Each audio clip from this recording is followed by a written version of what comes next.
കൂട്ടുകാരെ, ഞാൻ വിചാരിച്ചു ഇന്ന് ചിക്കൻ കറി ഉണ്ടാക്കാമെന്ന്. അത് ഞാനിവിടെ മഹാരാഷ്ട്രൻ സ്റ്റൈലിലാണ് ഉണ്ടാക്കാൻ പോകുന്നത് കേട്ടോ.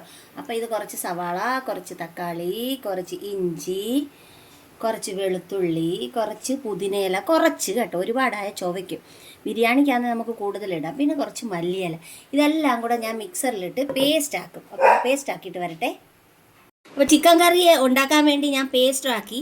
പേസ്റ്റ് എന്ന് പറഞ്ഞു കഴിഞ്ഞാൽ ഒരു 4 ചെറിയ സവാള, ഒരു 3 കൊച്ചു തക്കാളി, 2-3 പച്ചമുളക്, ഒരു ടേബിൾ സ്പൂൺ മല്ലിപ്പൊടി, 2 ടേബിൾ സ്പൂൺ മുളക് പൊടി, പിന്നെ ഈ കാന്താ ലസൂൺ മസാല എന്ന് പറയുന്നത് ഇവിടെ മഹാരാഷ്ട്രൻ മസാല കിട്ടും. എന്ന് വെച്ച് കഴിഞ്ഞാൽ അത് ഈ സവാളയും വെളുത്തുള്ളിയും ഗരം മസാലകളും കൊപ്ര ഉണക്കിയത് പൊടിച്ചതും വറുത്തെല്ലാം കൂടെ പൊടിച്ച ഒരു പൊടിയാണ്.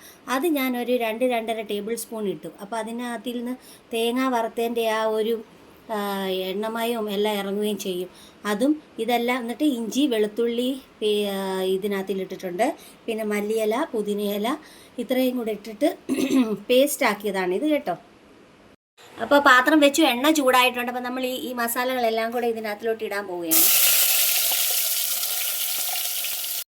ഇതിന് നമ്മൾ ഇളക്കിക്കൊണ്ടിരിക്കണം. ഇളക്കി ഇതിൻ്റെ എണ്ണ തെളിയണം. അപ്പം മസാല ഇട്ടിരിക്കുന്ന മസാലയുടെ എല്ലാം പച്ച മണം മാറും കേട്ടോ. ഇളക്കട്ടപ്പം ഞാൻ അപ്പോൾ ഈ മസാലയ്ക്ക് ആവശ്യമുള്ള ഉപ്പ് നമ്മൾ ഇട്ട് കൊടുക്കുക. ആ വെള്ളമൊക്കെ ഒന്ന് പെട്ടെന്ന് ഇറങ്ങിയിട്ടൊന്ന് വഴണ്ട് കിട്ടാൻ വേണ്ടി കേട്ടോ. പിന്നെ നമുക്ക് ചിക്കനുള്ള കുറച്ചിടാം. ഓക്കെ, ഇളക്കി ഒരുമാതിരി കരിയാതെ നല്ലപോലെ ഇളക്കി. അപ്പോൾ ഇനി നമ്മൾ ഇതിലേക്ക് ചിക്കൻ ചേർക്കാൻ പോവുകയാണ്. ഓക്കെ, അപ്പോൾ ചിക്കൻ ചേർക്കട്ടെ. ഞാൻ ചിക്കൻ ഇട്ടു ഗായ്സ്. ഇനി ഞാൻ ഇതിൻ്റെ കൂടെ ഞാൻ കുറച്ച് കിഴങ്ങ്, ഒരു കുഞ്ഞ് 2 കിഴങ്ങ് കൂടെ ഒരു കൊഴുപ്പിന് ഇടുന്നുണ്ട്. ഇനി ഞാൻ ഇത്തിരി മഞ്ഞപ്പൊടി ഇട്ടിട്ടില്ലല്ലോ, മഞ്ഞപ്പൊടി ഇടും. ലാസ്റ്റിൽ ഗരം മസാല ഇടുന്നതായിരിക്കും. ഓക്കെ, മല്ലിയില വേണമെങ്കിൽ ലാസ്റ്റിൽ ഇടാം. പക്ഷേ ഞാൻ മല്ലിയില ഇതിലിട്ട് അരച്ചിട്ടുണ്ടല്ലോ, അപ്പോൾ ഇടത്തില്ല ഞാൻ. എനിവേസ് ഇപ്പം ഇതൊന്ന് ഇച്ചിരി ഇത് ചിക്കൻ്റെ അകത്തിലും കൂടെ വെള്ളം ഇറങ്ങി കഴിയുമ്പോൾ ഞാൻ ഇച്ചിരി ചൂടുവെള്ളമാണ് ഗ്യാസ് ഒഴിക്കുന്നത്. ഓക്കെ. അപ്പം ചിക്കനകത്തിലെ വെള്ളമെല്ലാം ഇങ്ങനെ ഇറങ്ങി വന്നിട്ടുണ്ട്. ഇനി ഞാൻ ഇച്ചിരി ചൂടുവെള്ളം ഒഴിക്കാൻ പോവാം. ഓക്കെ, കുറച്ച് ചൂടുവെള്ളം ഒഴിച്ച് കണ്ടോ. അതുകൊണ്ടാണ് ഇങ്ങോട്ട് ഇപ്പം തന്നെ അങ്ങ് തിളയ്ക്കാൻ തുടങ്ങി.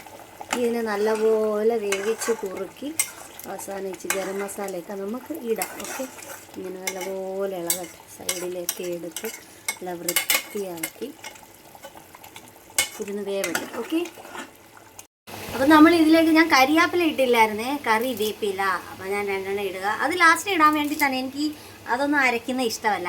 കരിവേപ്പില അരച്ച് കഴിഞ്ഞാൽ ഒരു വല്ലാത്ത ടേസ്റ്റ്. ഗരം മസാല. അപ്പോൾ ചോദിക്കും ഗരം മസാല ആദ്യം എന്താ ഇടാൻ, ഭക്ഷണത്തിലൊക്കെ പിടിക്കണ്ടായിരുന്നു. ഞാനൊരു പൊടി ഇട്ടില്ലേ, മഹാരാഷ്ട്രൻ പൊടി. അതിനകത്ത് ഉപ്പ് തൊട്ട് കർപ്പൂരം വരെ പലവ്യഞ്ജനം എന്താ പറയുക, ഗരം മസാല ഐറ്റംസ് എല്ലാം ഉണ്ട്.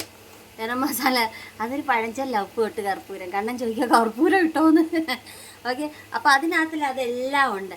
അതുകൊണ്ടാണ് അതിപ്പം ഇങ്ങനെ തണുത്ത് കഴിയുമ്പോൾ ഇങ്ങനെ എണ്ണ തെളിഞ്ഞ് വരും. എന്താണെന്നറിയുമോ, ആ മസാലപ്പൊടി ഇല്ലേ, മഹാരാഷ്ട്ര മസാലപ്പൊടി, അതിനകത്ത് അവർ കൊപ്ര ഉണക്കിയത് പൊടിക്കുക, പിന്നെ അങ്ങനെ എല്ലാ കസ്കസ്, അങ്ങനെ പലതുണ്ട്. അപ്പോൾ ഇതിൻ്റെ ടേസ്റ്റ് വേറൊരു ടേസ്റ്റാണ്. നമ്മുടെ മലയാളി ചിക്കൻ കറി പോലല്ല.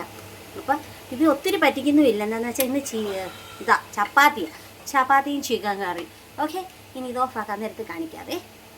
ചിക്കൻ കറി റെഡിയായി. ഞാൻ ഗരം മസാലയൊക്കെ ഇട്ട് ഇടയ്ക്ക് ഇത്തിരി ഉപ്പ് നോക്കിയായിരുന്നു. അപ്പോൾ ഉപ്പൊക്കെ എല്ലാം കറക്റ്റാണ്. ഉപ്പ് രണ്ടാമത് ഇടേണ്ടി വന്നില്ല. ഞാൻ അതനുസരിച്ച് ഞാൻ കുടഞ്ഞിടുകയായിരുന്നു. ചിക്കനും ഇടുമല്ലോ എന്ന് വിചാരിച്ച്. അപ്പോൾ ഇതാണ്, ഇങ്ങനെ വെച്ച് കഴിഞ്ഞാൽ കുട്ടികളൊക്കെ പുതിനയിലയും മല്ലിയിലയും ഒന്നും എടുത്ത് കളയത്തുമില്ല. അതെല്ലാം അതിൻ്റെ ആ സത്തെല്ലാം അതിനകത്ത് ഇറങ്ങിയിട്ടുണ്ട്. നമ്മുടെ ചിക്കൻ കറി റെഡിയായി. എല്ലാവരും ഇങ്ങനെ ഒന്ന് വെച്ച് നോക്കൂ. Thank you.